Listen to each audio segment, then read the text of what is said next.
Picks ban from yesterday. KaKAO actually, one of the larger champion pools, plays a lot of Ekko, also picks up Gragas and Rek'Sai when he needs to, also has a Lee Sin, so a specific ban hurts you in the long run just because of the way that it affects the rest of your pick ban phase. All of a sudden you have to leave one of the stronger meta champions up, and Nidalee has seen a drop-off because it's very hard to get into your opponent's jungle and kill them right now. My goodness. The Riven ban going to come through straight away. And, I mean, they may have been just watching Flandre. I was going to say, we saw this ban against Flandre in the Snake set. Unfortunately, Flandre was unable to carry Snake through on that. EDG will not be able to get away with this ban phase from purple side. It's fine because we're on blue side right now, but I'm curious if this is going to be something that continues over the course of this series. Well, the other thing is they go for a third very specific ban and try and leave a field up in the mid lane. So right now you can see that you have to ban the Kalista away from Deft. They're also going to have to ban it on the blue side here. IG, because Kid plays it fantastically well. So we'll see whether that comes through. But only Azir taken off pawns, and he's got things like the Yasuo that he is able to pull out. And wow, they target Kitties. I was expecting Kitties to pick it. I was not expecting it to be banned. Yeah, well, EDG thinking a little bit further ahead there, Spawn. Yeah, so Kitty's unrivaled. Like, for me right now, Kitty's best champion is Janna, so I can understand another specific ban, but this is a weird pick ban phase. They know something we don't, obviously, going through this. And then that was going to be a lock-in Heimerdinger, and then all of us would lose our minds completely. But the Rengar ban, of course, Clearlove did play it in the past, but didn't quite know that that guy was making his way back in. And Alistar first pick. Over the Braum, which is fairly curious just because the mid lane is so open. We don't know. I mean, there's so many tools for siege compositions to come out. Yeah, especially when you can consider rookie as well as Zzitai, like a Yasuo player. So, oh no. Very interested why that isn't a priority right now, especially because Pawn plays the Yasuo in the mid lane as well. So we'll have to see exactly how it works out here. Gangplank is strong currently. I will just hover that idea before it is locked in because I honestly think that people are sleeping on him right now and that he will make a very big resurgence when Worlds occurs because he does a truckload of damage. Likewise, if anyone's going to be able to pull out the first Gangplank, I would suspect Zzitai to do it. I was going to say, if there's anyone that's going to do it, it is going to be Zzitai. But we have seen it internationally just a little bit, sort of perused. We haven't seen it at all in China yet. No, not at all in China. So probably won't be Swain. We'll see what Zzitai does go with, and it's the Braum. No surprises there. Gragas and Braum going to be locked in here, and EDG now with their second couple of choices. Now, I'm going to jump on this because I love talking about Gragas when Janna is banned. The two big disengaged champions are going to be the Janna Monsoon and the Gragas Cask. KaKAO is already a fantastic Gragas player, but the fact that you then have the next primary big disengage, unless EDG pick up Azir somewhere down their line, they're not going to be giving Deft that reset and that space that IG have already created for Kid. Yeah, they certainly aren't, and all of a sudden they've opened up the map for the Yasuo to be locked in because they've got 2 knockups in their first 2 picks. And stylistically, KaKAO is one of the better barrels for the Yasuo knockup, hits multiple members a lot of the time. And wow, this is very interesting because if you look at EDG's composition right now, they can run split push, but Yasuo is so deadly. Yeah, and he's locked in straight away. You knew that that was coming, especially with Pawn first rotating. Rookie's so happy about it too. Look at his face. That's a free lane against Twisted Fate. What's he going to do? Punch in the face with cards? The thing that I want to point out, How do you punch with a card? Is Clearlove on Ekko. Yeah. He hasn't played it at all. Well, we'll see how he goes. So, you know, just casual playoffs match against Invictus Gaming, pulls out the Ekko. And this is kind of the big thing about Clearlove. Yes, he'll always work very hard. Every single one of his teammates says that. But it takes him a bit of time to warm up to different champions. It took him a long time to get used to Gragas and really become proficient at that champion. So I expected that there would be a delay on the Ekko jungle, whereas, you know, KaKAO is a fantastic Ekko jungle player. So, I also like what they've done here by leaving Zzitai, the top lane pick, with Olaf available, because you can never be too careful of Koro. If you go for something like the Gnar, there's a potential that he can just go berserk on something like an Olaf and chase you down in that lane. So the fact that they did it ban it, not surprising, because I was surprised such a high priority was put onto that top lane pick. But blind picking certain things into Olaf is just suicide at the moment. So a lot of respect giving to Koro up in the top lane. Well, how would Hecarim go if he was to lock in a potential Olaf? Yeah, Hecarim beats Olaf. I think like Gnar is still going to be the respected answer to Hecarim every single time around, especially with Ignite because it hurts his double jungle so much. I like Ignite Hecarim against a lot of laners, but against Gnar, I actually feel you still have to go the Smite, so you have that really good jungle follow. I do think that it's slightly safer, though, to take Ignite on Hecarim versus Invictus Gaming in particular, because they just don't lane swap. I think they've done it, probably I can count on 5 hands over the course of the LPL. 5 hands? 5 hands. 5 fingers on 1 hand. I wish I could speak.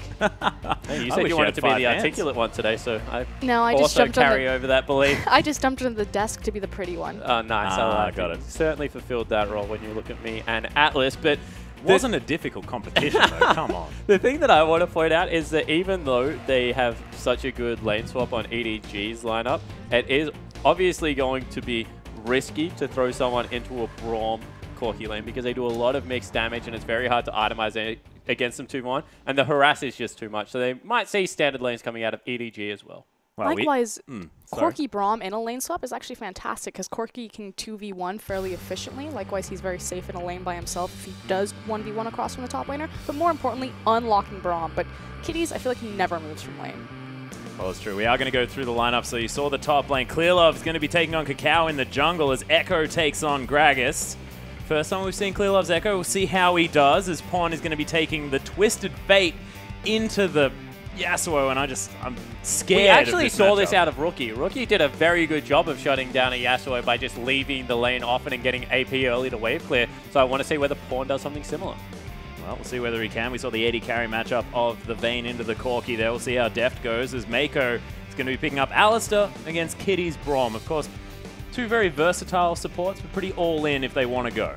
Big priority champion taking the Alistar on first rotation from blue side. I expect Clearlove and Meiko to be full tower dive with the Ekko Alistar combo. Yeah, I 100% agree. Ever since MSI, Meiko has just made his stamp on Alistar as one of his main champions. Much more of an Annie main in the first split, but this time around, Alistar's been his huge. Well, we'll see how it all goes as we hop onto the Rift.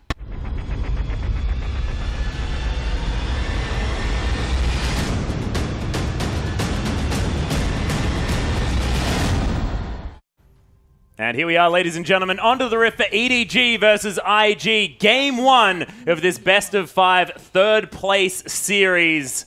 IG grouping up as 5 as EDG going to be forming a defensive line fanning out across Summoner's Rift. This is really unique out of Invictus. As you mentioned, they're a 5-point defense team most of the time around. KaKAO will solo a buff and give over experience to Zzitai, who will then teleport top lane. Instead, this time around, 5-man invade. Naturally, just using the power of Braum level 1 since the changes on the patch, giving him power back to his Q. It's very easy for a team to just walk in with no fear. Gragas is also really good level 1 because he has 2 things in his kit.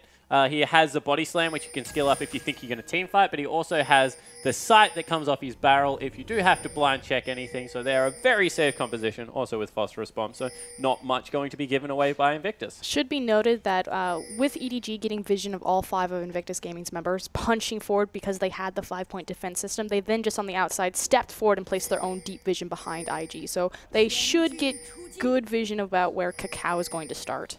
And is this IG looking for a lane swap? Because, of course, we know that IG not necessarily a lane-swapping team. All this deep vision, is that to try and make sure that they get the 2v2?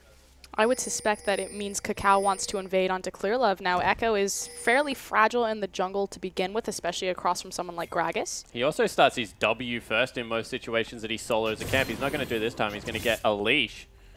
But Koro's found Zzitai, and there will be an invade. Yeah, Deft actually does need to get out of dodge here as the Vayne might get stunned up. One more auto attack's going to do it. Phosphorus bomb's down. Deft still alive at the moment. Hasn't even blown the heal just yet. Clearlove now getting stunned up by the concussive blows, but IG, they bully them off the red buff, but no first blood. Yeah, just double the power summoner of Braum. spells used as well on the side of EDG. As you said, power of Braum and all that good stuff, but that's what we're talking about. The versatility. Braum coupled with Gragas is just so strong. Well, Meiko going to make his way back towards the lane here, actually funneled out by Kitties. As we are going to have standard lanes on the top side here. Koro already trying to get the hurt down onto Zzitai. And Rookie dancing around this mid lane. And Spawn going back to, you know, Korean times here between Pawn and Rookie. Who would historically win this lane? So when you look at recent matchups, Pawn's had a much better time against Rookie. He's been able to assert some dominance. There was one series, the first time they played, where Rookie snuck ahead, and then next couple of games, it was the last playoffs. Pawn definitely put him back in his place. But historically, Rookie hasn't minded the lane whatsoever. In fact, he's won his fair share as well against the world champion Pawn. So you know, arguably Rookie historically can get the better of this matchup. Well, we'll see whether he can. Of course, at the moment, 3CS in the lead against Pawn, but Pawn does seem to be absolutely fine for the most part. The lane that I'm actually really concerned about is going to be that bottom lane. So we talked about the summoner spells burnt on the initial invade, but more importantly, Deft being delayed to the lane, losing that EXP advantage onto Corki and Braum. Braum's not the best laner, but he's got much more ability to augment the wave with Corki's Phosphorus Bomb and his Targans to keep Deft and Meiko shoved in, and more importantly, keep Meiko shoved in, keep him in place. Yeah, it's not even about winning or losing the lane right now, it's about the map, because Meiko wins so much of the map on Alistar when he's able to dodge into Fog of War. The longer you can keep him under the turret, whether you're getting the CS advantage or not, which they currently are, the better off Invictus Gaming are going to be. Well, Rookie now with the level advantage misses the Steel Tempest. Pawn is going to break the shield, but Rookie at the moment... He's an Emax Yasuo. He also doesn't subscribe to the new train of thought of having to get Alacrity boost, just goes raw damage. Although he does like the Trinity Force build that Mr. Godby made popular around the world. Mr. Godby. That's Sir Godby to you. Is it really? Yeah. I think it's Sir Godby to most people, according to Godby. But Pawn does have a gold card there. Rookie need to be a little bit careful. Stack deck doing some work, but Rookie actually taking the cleanse here into the Twisted Fate. What do you guys think? I mean, naturally, it's just a response to the gold card, but I feel like it's still an offensive summoner, even though it's a defensive summoner, that the gold card would probably be used most likely as a defensive tool to get away from Yasuo or to stop him once he jumps on him. Yeah, I completely agree. Yasuo takes whatever summoner spell he can stick the best with. So, you know, generally we see it as exhaust cleanses in a response to any CC that a mid laner can bring. So, nothing new here out of the Yasuo player, and Rookie definitely a very good Yasuo match. Well, 5 CS in the lead at the moment. Things going fine. But the bottom lane here for EDG is going okay as well. 23 to 31, but was going to be difficult for a lane early on, and their wave is now crashing towards them. Yeah, and we were talking about IG is a chameleon, and the fact that they have these two laning styles. They either pick a lane that KaKAO can follow. Oh, engage in the bottom lane. Not much happening down there. They either pick a mid laner that can follow KaKAO around, or they pick two winning lanes and then just allow KaKAO to farm, and that's how they get their huge gold advantage. You look right now, KaKAO's got 3 major camps, and it's 2 Scuttle Crabs. Yeah. Over Clearlove. He's just so much richer. Goes back, grabs a Barmy Cinder. He's going to be able to farm even harder right now. And it's all because mid and top are winning lanes. There's no way that Hecarim's going to beat Gnar. There's no way that a Twisted Fate's going to beat Yasuo. Well, we'll see whether things can turn around as we move forward in this game. At the moment, 500 gold is actually the lead accrued from IG. And like you said, Spawn probably has a lot to do with KaKAO and his ability to get agricultural around the rift. Entirely based off of CS discrepancies right now. So it's now a matter of how will KaKAO translate that pressure into Clearlove specifically. We saw this in yesterday's set, you know, KaKAO taking Swift on, punching him in the face repeatedly, and right now setting the deep vision onto Clearlove. Now, Ekko, again, not the best early game jungler. He really needs his ultimate. As KaKAO's playing some cheeky moves there, trying to steal away the Crocs. Yeah, he got the mini one. He also still has red buff, which is really important to note, which means that he is a much better duelist this time around. Kitty's actually stole that cannon. Oh my goodness. Well, here's the thing about, you know, we talk about EDG that they're the spine, and then Clearlove and Meiko, they just put their pressure where they want, and EDG then get to pick where they beat you, if it's on the back of Koro or Pawn or Deft. But Deft and Meiko said for themselves, you know, we're not the strongest bot lane, but it's okay, because Clearlove wins our lane for us. But if Clearlove's so far behind, if KaKAO is constantly holding him in pace, tracking him everywhere, it just allows IG to, like you said, continue to win the lanes naturally. Yeah, especially because bottom lane is the one area, even though they're not the strongest lane LPL, you would expect them to at least be able to stand toe-to-toe. They picked a losing matchup, so not surprising that it's going so horrible, especially after the level 1. But definitely is cause for concern. And Rookie's gone all-out aggression here with a Zeal pickup. No banker, ganker status coming out there. And Pawn, he's gone the, I guess, ganking route? What's Sork boots? I mean, typically we see Lucidity boots if it's going to be especially a boot rush Pawn. at all. As soon as he's going to lose lane, Pawn goes back, buys Lucidity boots, and like, I'm just going to chuck cards at you. It's not this time. I mean, I guess it'll offer him a bit more safety because he upgrades the movement speed initially, so to get away from Yasuo and then have the penetration to do a bit more damage with his cards. But that's very curious, not typically what we see out of Twisted Fate. It's also a very unlike Pawn build. He popularized Double Doran's Ring, on the first back. Yep. Lucidity boots second back and always comes back to ward with a pink lane with a pink ward. So he had one this time around. He's chucked it top side of the map, but hasn't gone for the extra health and the extra cooldown that you would expect out of someone that tries to win other lanes, especially with bottom lane the way they're going. You would expect Pawn to want to get active and try and influence that side of the map. I feel like they've almost sacrificed themselves to waiting for every single ultimate across the map, and more importantly, waiting for Clearlove to be ready to set the pace of this game. Yeah, it definitely could be the case. And the other thing that they do really well is turret dive. So if they are able to get, they've already got armor onto their top laner, KaKAO. If they're able to get the Ekko in a position to be able to dive a turret, they can soak a lot of damage underneath there. And there's not really much anti-dive that comes out of the mid lane. Whilst Rookie is fantastic going aggressive, without a minion wave, Yasuo is very stationary for a highly mobile carry and is very easily dove. Well, at the moment, EDG have clawed the gold back just a little bit. It was 500, now back to about 2. Pawn is going to be able to pick himself up the blue buff here as well, so able to throw out even more cards, making up for that lack of lucidity at the moment with that buff. Also, Clearlove is finally level 6, so we were talking about the dive potential with Ekko and how necessary it is to get that time to ramp up on this jungler. See if maybe EDG are ready to pull the trigger and start making plays, but IG look like they're going to strike first. Yeah, they're sending members into the bottom lane. They have level 6 on KaKAO as well. If anyone's going to start this off, it's probably Kitties. KaKAO would have to burn double summoner spells to get in there. He can go on that minion now. Yeah, there's the stand behind me. Kitties looking for the ultimate. Doesn't find it there. Nice condemn back in the headbutt. But Meiko straight in there. There's the last breath as well, as he has to use the ultimate in order to try and keep himself alive. Nice flash to get out of there, and the condemn onto Rookie as well. Meiko may yet survive. The Ignite's burning down the last rocket, but Destiny's found its way in here. Kitties in a lot of trouble. Pawn flashes out. KaKAO right in the back line, but sacrifices himself. And IG with 2 swift kills. Pawn gold carded a minion. He legitimately just poured it in and gold carded a minion. And this is what I spoke about as Deft chased Zzitai out of the lane.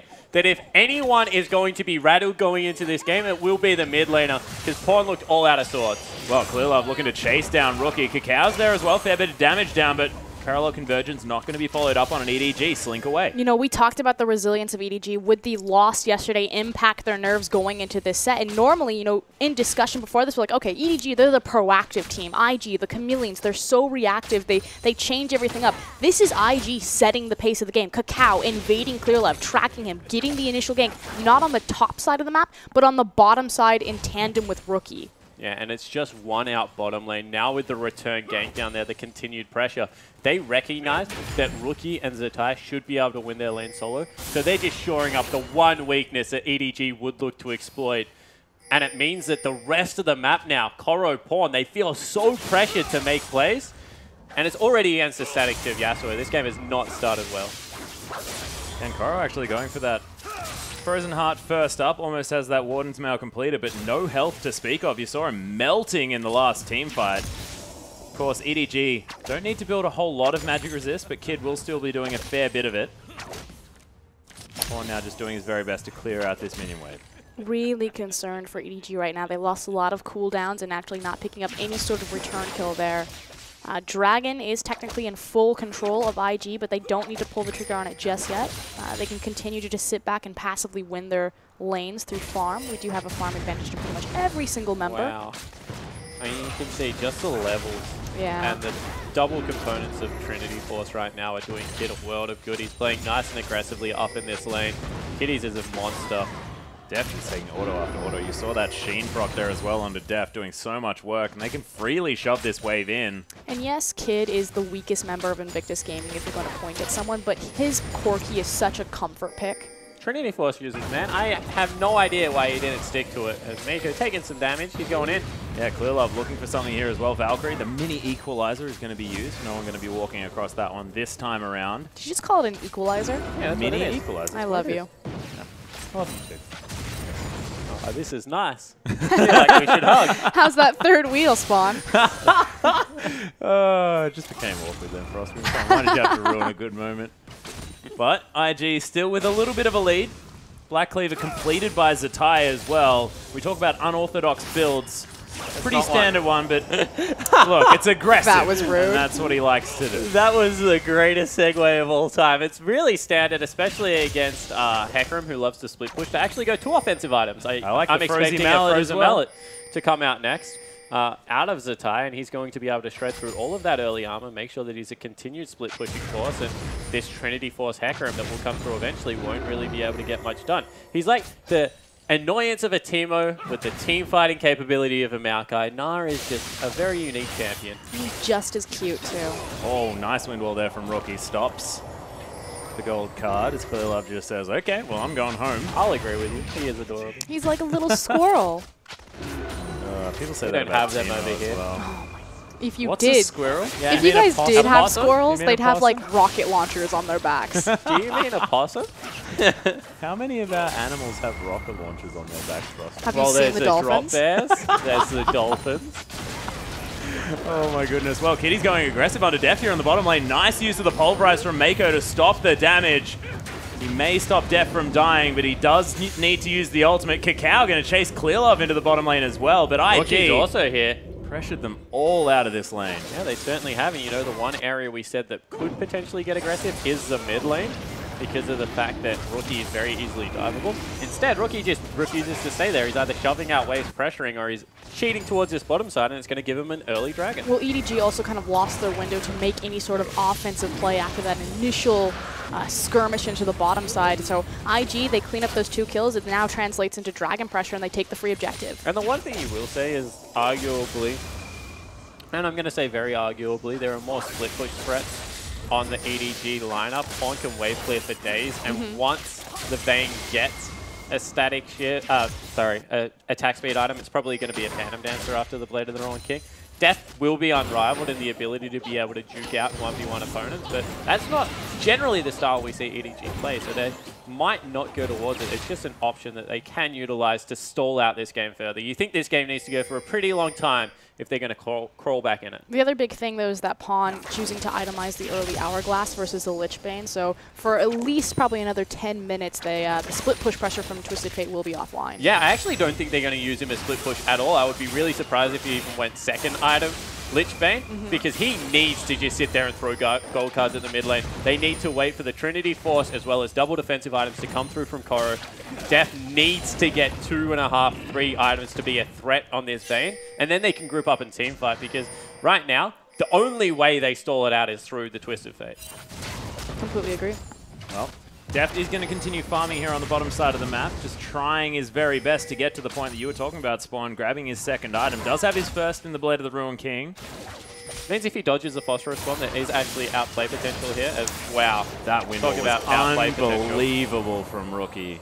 And you knew that this was coming out, that Braum so Yeah. early rotation, that they would look for the double windwall composition. You know, Pawn having the confidence to first pick Twisted Fate. He's actually done not a bad job of only being 23 CS down. Only. I hate this matchup so much.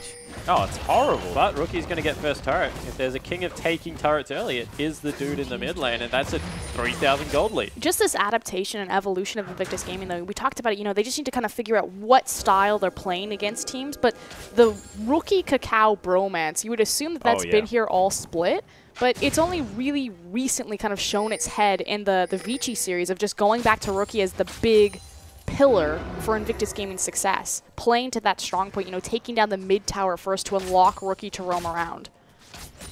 You can see EDG actually commanding a lot of respect here on the bottom lane.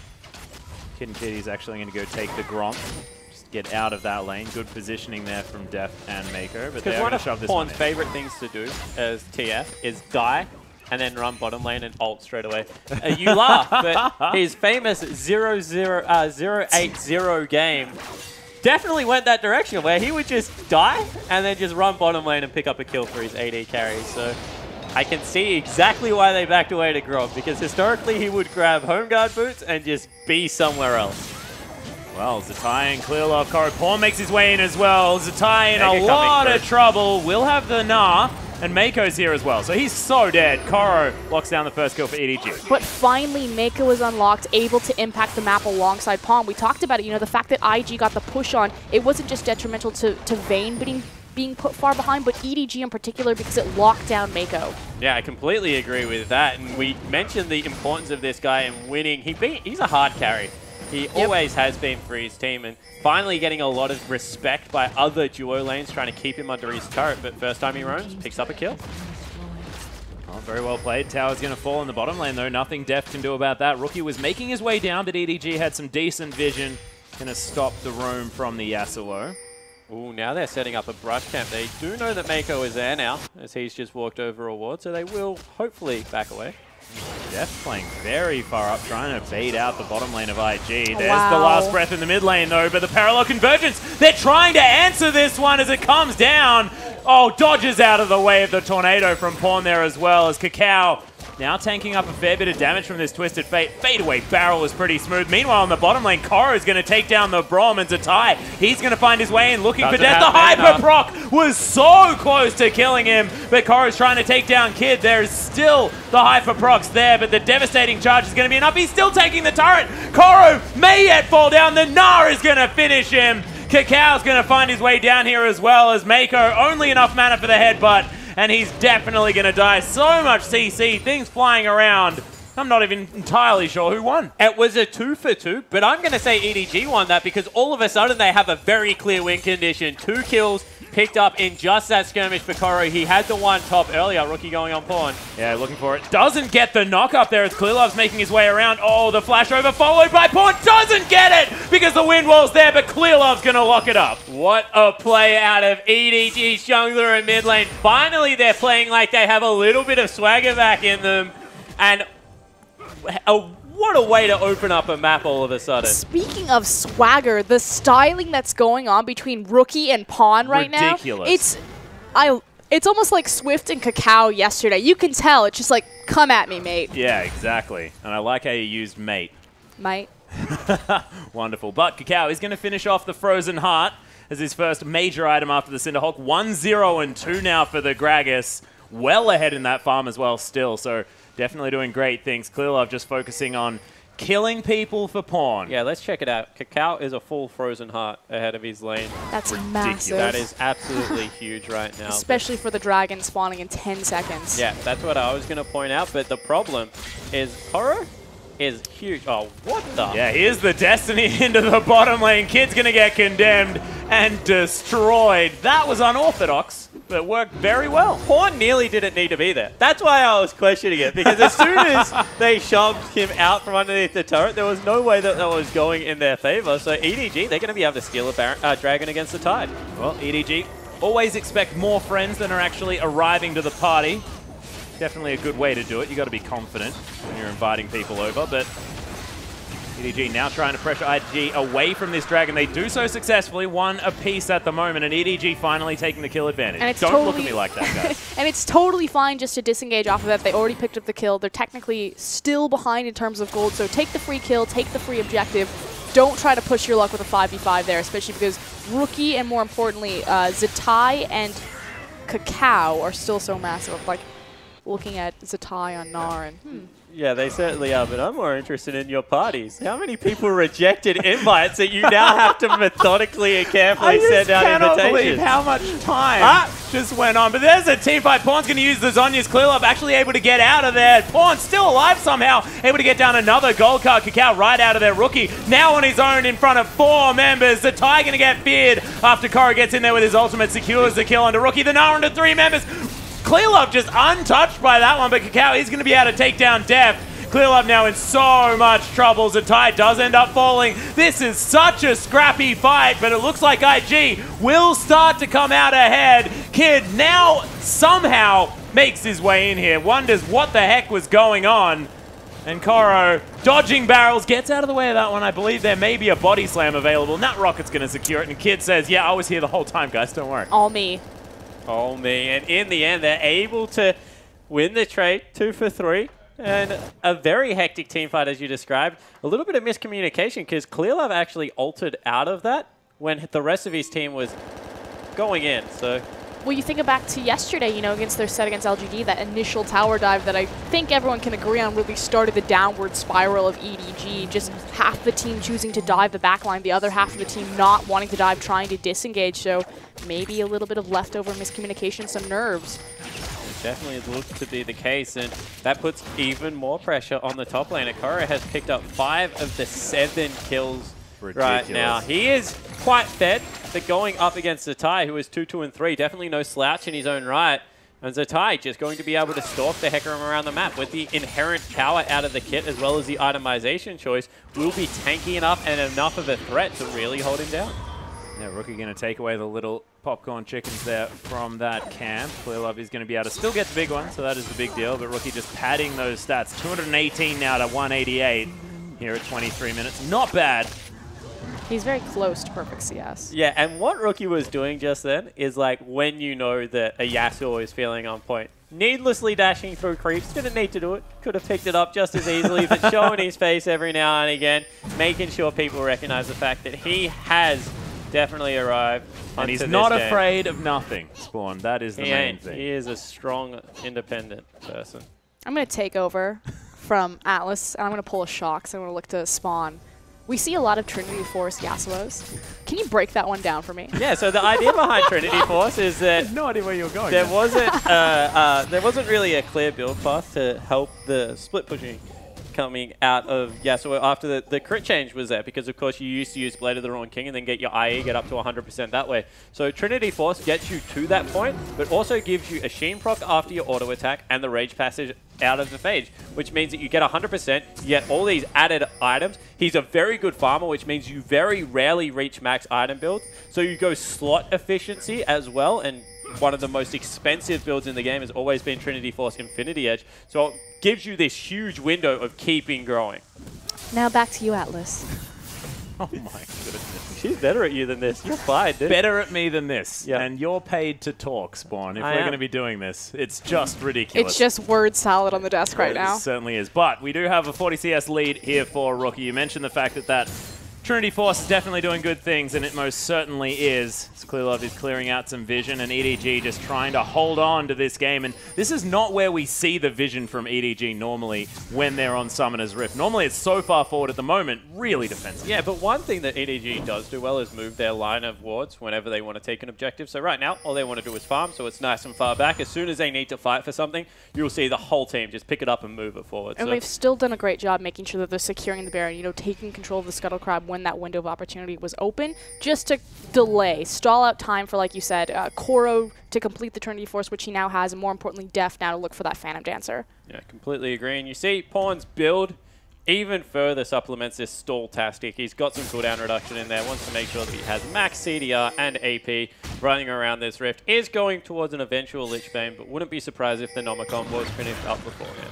Well, Clearlove and Meiko actually over a ward here. Meiko might be caught out as Deft found his way in. Parallel Convergence has been used, and the Glacial Fissure's down. Destiny now here. They're looking for a potential fight. Kid gets stunned against the wall, but teleports down for Zzitai. Meiko with the massive play with the three-man knock-up. But Kid, he's in the backline untouched. Clearlove can't get back into the fight. Pawn flashes forward onto Kid, but he's not doing the damage necessary, and KaKAO eating through members of IG. It's such a scrappy team fight here as Kiddies, he's trying to help out. The double for Zzitai as Clearlove has to flash away. Deft flashes out of the way of the Winter's Bite. Can the Vayne do it? I'm not sure whether he can. The barrel's down, tries to get there, but it's a triple for Zzitai.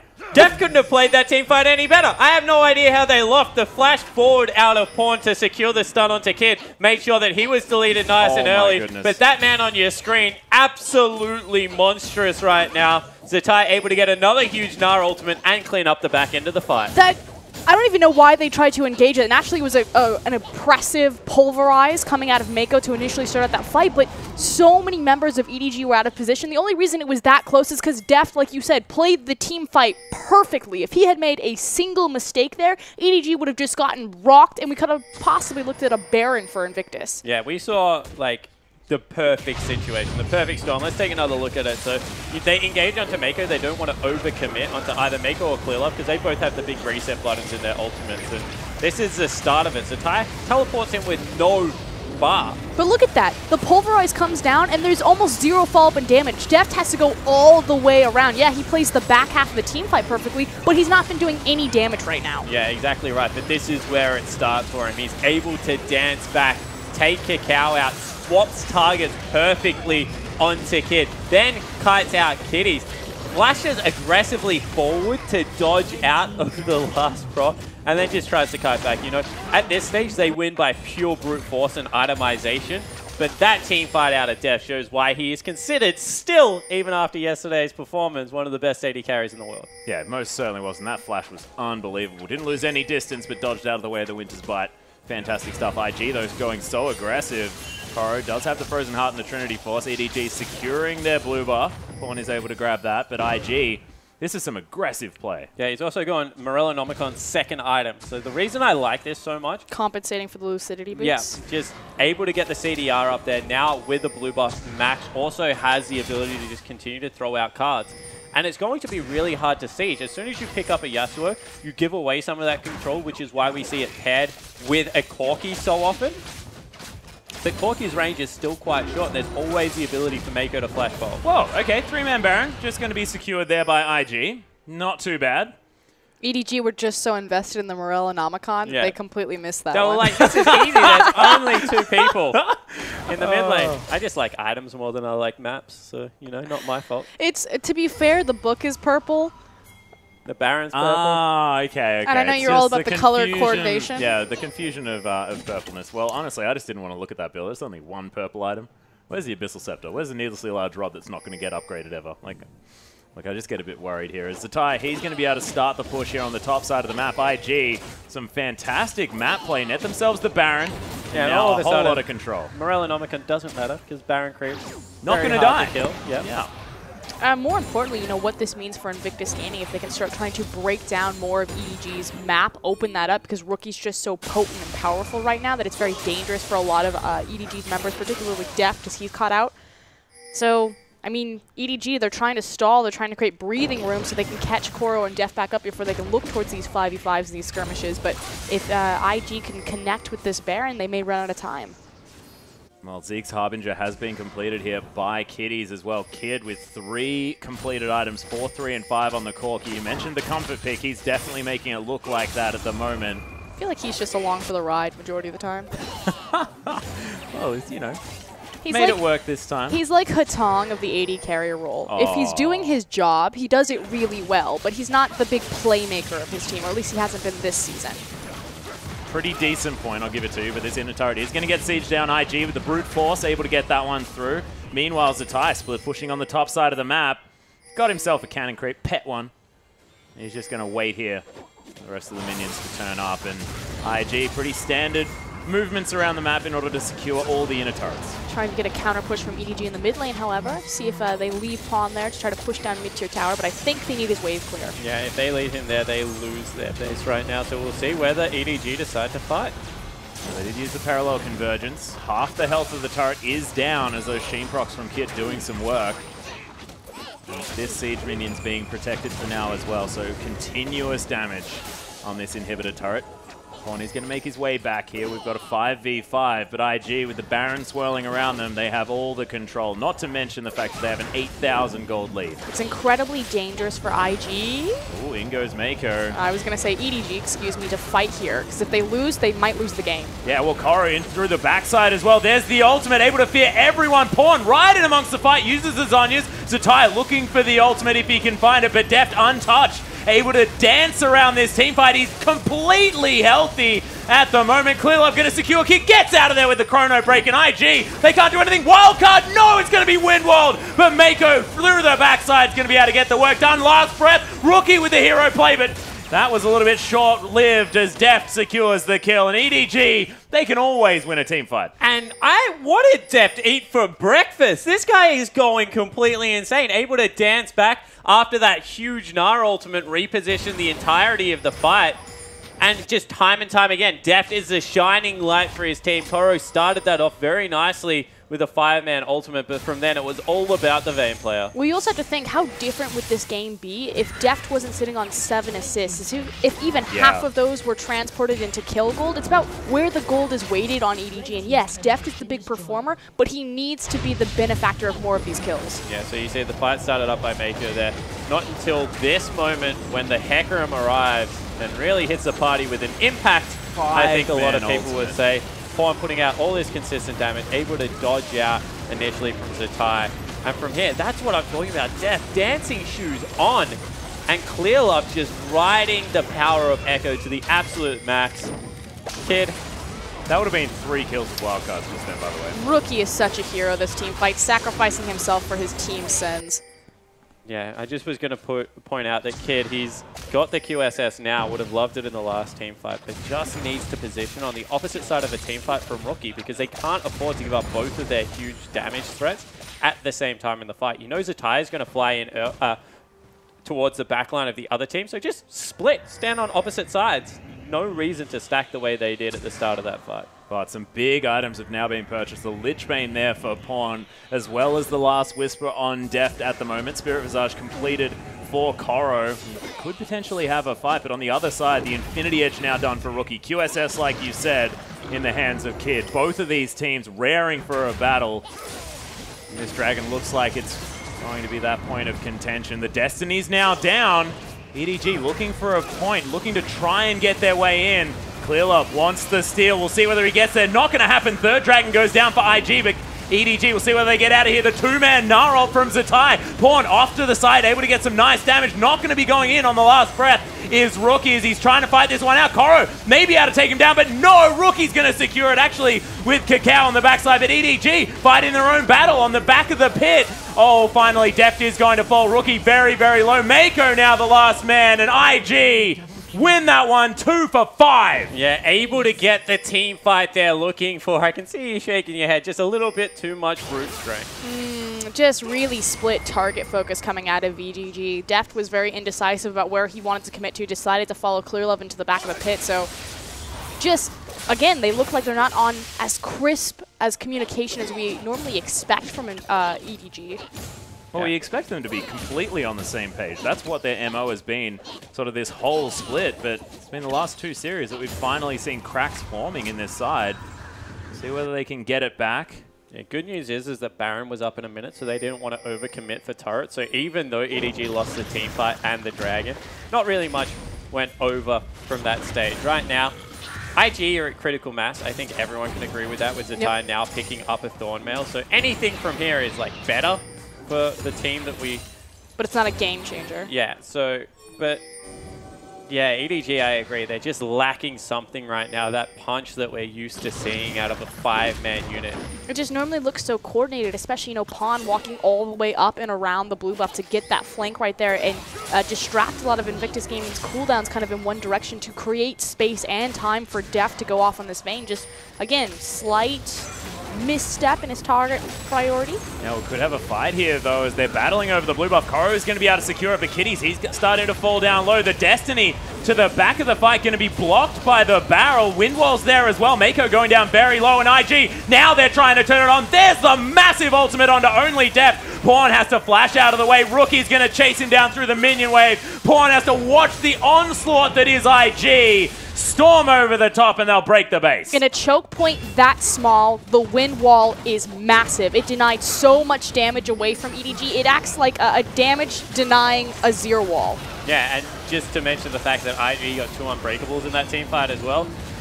That was absolutely massive. Not the right place to fight, but it looks like Invictus Gaming will buck the trend, Atlas, and win game number 1. So IG taking down game 1. Fear in the eyes of EDG, you have to assume, because this is a team not used to losing, and now they've done it 4 times in a row. Well, this is the thing. Invictus Gaming, the chameleons of the LPL, they kind of have to figure out how they're going to beat you. And we were concerned, you know, EDG, they can pick where they want to make their power point. Is it going to be Deft? Is it going to be Pawn? Is it going to be KaKAO? But they went to the spine. They tracked Clearlove and put him down. Yeah, they certainly did. It was a game plan from minute 1 to go for a late invade. We mentioned the fact that KaKAO very self-sufficient, this time calling in the help of his bottom lane of that Braum, and they just used a superior level 1 strength to really force EDG into a bad position, and they weren't able to get that roaming Meiko available. Clearlove wasn't available for any of the turret dives that we're used to seeing, and they were even itemizing towards it. In the end, they nearly snuck through because of that man's mechanics, but that's not going to win you a best of 5. No, it's not. And it comes down, I think, a lot to the champion select. We saw Rengar bans coming in here. We saw really weird things. And then it unlocked the Yasuo Braum that was easily picked up from IG. And EDG, I'm just wondering what they were thinking. We give so much credit to EDG's coaching staff. You know, the fact that they have built a dynasty effectively in such a short amount of time. Aaron, their head coach, you know, the former coach of WE, probably one of the most accomplished League of Legends coaches in the history of the game so far, just based on WE and EDG's performances alone. Complete blunder, that draft phase. I think you're absolutely right. You know, allowing a team to have the power of Braum and Yasuo. We've seen these champions spiking up. The fact that the Twisted Fate rotation came so early. You know, Pawn very confident on that champion, but rookies Yasuo? Yeah, it goes further than that. It just is why Braum is such a celebrated first pick right now. He does a lot of things that Alistar does, is incredibly tanky, but he just adds a double wall effect in there, and it wasn't any respect given to Rookie. You know, not taking Braum is like a challenge to Rookie to be like, we dare you to lock in Yasuo and we're going to try and beat you with it. And Invictus Gaming, to their credit, definitely, once the gauntlet was thrown down, they didn't alter away from their team fighting style. They were able to pick that up. And, you know, we say that they take a while to react. That was just on-point adaptation across the board. The winning lanes that we expect, the heavy farming style, but it all started just around how they were willing to take a risk at the start. Yeah, we'll see whether they can continue it on. Of course, it is a best-of-5 series, ladies and gentlemen, and there are some options here for EDG moving into the next game, and we'll see whether they can make the adaptations necessary, which is arguably something that we've spoken about being in IG's ballpark. No, completely agree. And I think it has to start at the draft phase, and more importantly, protecting Meiko and Clearlove and allowing them to carry the game forward. Yeah, the one thing I would say is that early rotate your top laner. There's so many good tanks that they play in the top lane. I'm looking at the likes of the Maokai and things like that are just safe first picks and don't give away any just of hide how your you want to play. composition. So just hide your composition. There's no reason to go with, like, Alistar is strong, but with Braum available, they kind of counteract each other. There's no reason to commit to that game plan that early in a draft. And if you're going to play something niche like Twisted Fate, play it on a red side when you're a counter pick. Like, these are fundamental things that you learn going into drafting, unless you have a really specific comp. If they could have kept someone, like they went with an Aurelia top lane, for example, to track the Yasuo and just win the 1v1s, then I can understand a Twisted Fate because he's never going to be against it, but that just wasn't the case this time around. Well, we'll see how it goes. We are going to throw it out to the war room, though, for some further analysis. Thank you very much there, guys and girls. As we've got quite a series here as we're closing out LPL playoffs. Rusty, third, fourth place match has delivered. That was an absolute brawl. It's happened 2 days in a row now. You never expect EDG to go down. They went 0-3 down yesterday, and they're 1 game down today. But you said it, Pastry Time. We have a game on our hands. We have a series on our hands.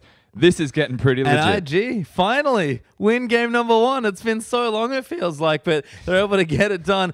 These replays are insane. Let's bring up the first one here and just go through what was a string of crazy team fights. And this first replay honestly came down to EDG engaging very well, but not timed in an appropriate timing. And the actual positioning of the fight favors Invictus. You have a look at their team comp. They have a lot of zone control between them. The Yasuo Windwall, the Gragas with the explosive cask, and the Gnar and Braum ultimates respectively. So we'll roll this one through. Pay attention. Meiko engages really well here, but there's no parallel convergence to actually go to after. It stuns now. This is their go button. The Windwall blocks Twisted Fate the entire time from down here as Meiko actually turns in, attempts to engage. Now KaKAO Clearlove, stuck in the front line, has to use his ultimate to get out.